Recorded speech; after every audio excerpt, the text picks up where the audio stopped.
Alright, what's up guys? My name is Zach, and today I am driving a 1990 Mazda 626.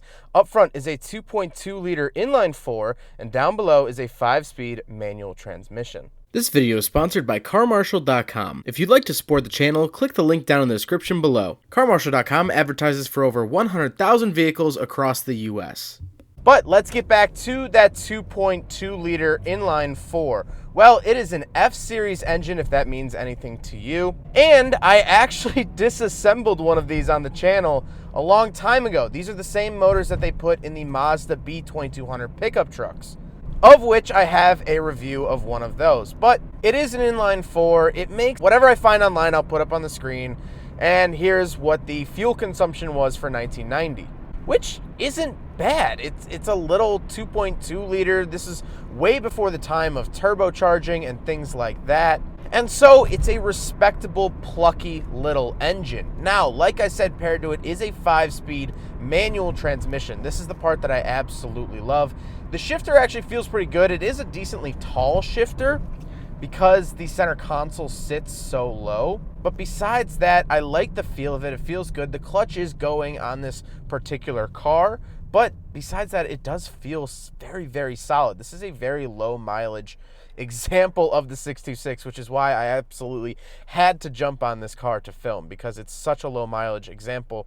Everything still feels very, very good. It is, of course, front wheel drive. This is not a rear wheel drive vehicle. So let's talk about the interior. Well, in front of me, I have 4 main gauges. On the far left is my temperature. Then I have my tachometer. On the right, I have my speedometer and then my fuel. And of course, I have my warning lights down at the very bottom. They're very clean and simple, very easy to read, and that's what I look for in an instrument cluster.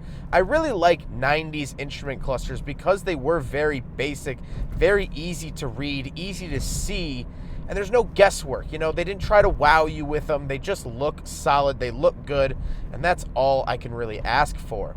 On the steering wheel, I actually don't have anything. I just have 2 horn buttons, and that is it.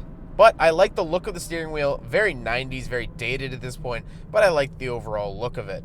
To the left, I do have my defroster button, dimmer switch, which is very, very similar, if not the same switch that you'll find in RX-7s. My power mirror adjusters, again, same one you'll find in RX-7s.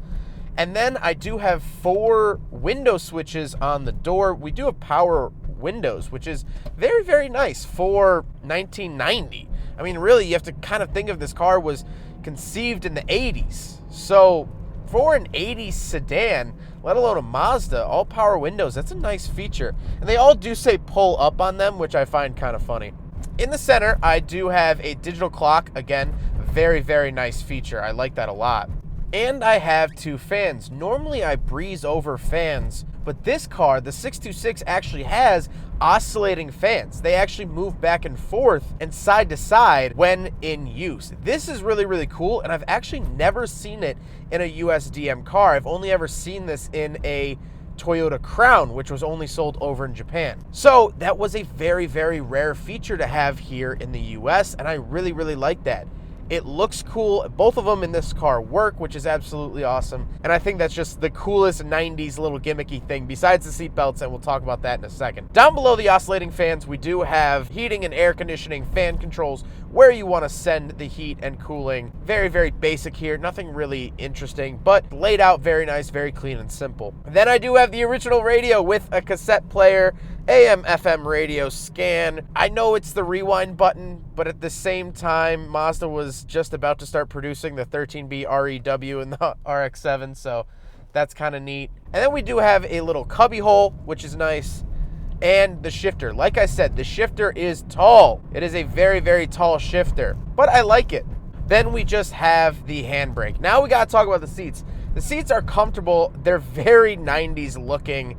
There's sort of this lightweight, futuristic type look, but it's 90s futurism, which is very, very interesting. I like that a lot. I think they look great. But the coolest thing, or most 90s thing you'll find in the interior is, of course, the seat belts. This car does have power seat belts. And so what that means, if you're unaware of 90s cars that have power seat belts, is you just get in and turn the car on, and it moves on a track and will actually sort of tighten. Then you do have to do a lap belt yourself. This is pretty gimmicky, and car manufacturers strayed away from these after a while because they kind of became a safety concern. Much like pop-up headlights, if they stop working, you're kind of out of luck. And so car manufacturers have skewed away from using power seatbelts, but this car has it, and it's fun to kind of mess with. But speaking of seats, we do have back seats, so let's do a back seat review. All right, so we're in the back of the 1990 Mazda 626. The seats sort of lean back. It makes it feel more cramped than it actually is. It's actually not that cramped back here. I do, of course, have power windows. Car's off, but I do have power windows. The seats, I mean, they sink down like so far. They're very comfortable. They're very comfortable seats, very 90s plush. You know, I think modern cars 30 years later, I think we've really lost the touch of like plush seats.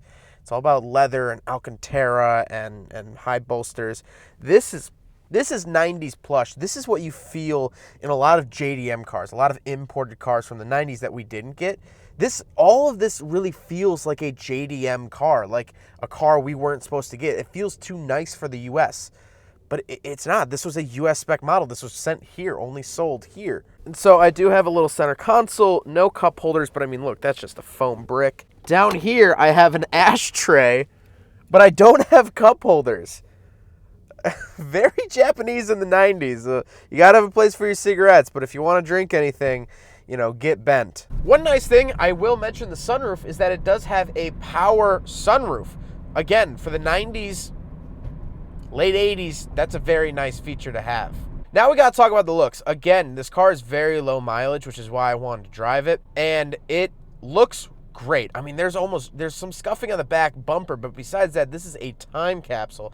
And I think the 626 has really modest styling. It was designed in 1985, but I think overall it looks really, really good. It looks sleek, it's understated, and I like it a lot. It's definitely very dated at this point. I mean, it's 30 years old. But I think overall, it's just such a good-looking car, and it really offers a great snapshot into what Mazda was doing in the 1990s. This is the era where Mazda and Ford were pretty much inseparable. What I mean by that is Ford actually owned a large controlling share in Mazda from about the late 70s till actually 2015. And so the 90s were really a hotspot for Mazda-Ford crossovers. People call them Fazdas, whatever. This actually shares a platform. If you're in Australia or Asia, you might say that looks like a Ford Telstar. Well, that's because it kind of is. But while driving this doesn't feel Ford-like. And looking around this interior, I've driven a handful of 90s Ford products, and I don't see much of that here. I don't really see resemblance. I'm not driving this and I'm like, oh, this really feels like a Ford blankety blank. This feels totally Mazda. It looks totally Mazda, and I really like that. That was sort of a rarity to come from Mazda in the 90s. Besides the RX-7 and Miata, Mazda let most of their car manufacturing kind of go to Ford. The Mazda B-Series pickup truck was really just Ford Rangers. And so it's nice that this was sort of a breath of fresh air of this was Mazda. This was truly Mazda at the time. And it still is unapologetically Mazda. What I really like is how light this car feels. This car feels very, very light. Now, I'll put the weight up on the screen. I like that a lot. I miss that about 90s cars. More importantly, my left leg is not being strangled by the door card because it doesn't have thick doors. It doesn't have a lot of safety precautions. It's comfortable. It's smooth. And so, the Mazda 626 name lived on for quite some time, until about the mid-2000s, but this is actually where the Mazda 6 came from. When Mazda wanted to redesign their lineup, they took the Mazda 626 and just chopped two numbers off of it. Now we have the Mazda 6. Same thing with the Mazda 3. There was the Mazda 323. Chopped two numbers off of it. Now we have the Mazda 3, and that's still going strong here in 2020. And so, as we get to the end of the video, huge thank you to Matt for letting me take out his low mileage 626. This thing is an absolute time capsule, and it's just a wonder to drive. It feels so great. The shifting is so smooth.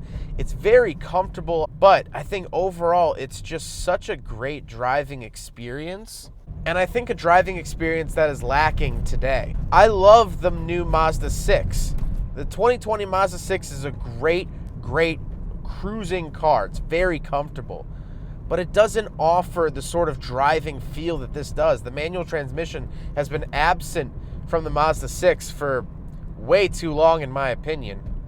They don't offer it anymore, but this still feels mechanical. I still feel connected to the road, but it's not too much. So I hope you guys enjoyed the video. Again, huge thank you to Matt for letting me take out his 626. This thing is an absolute blast and I love it.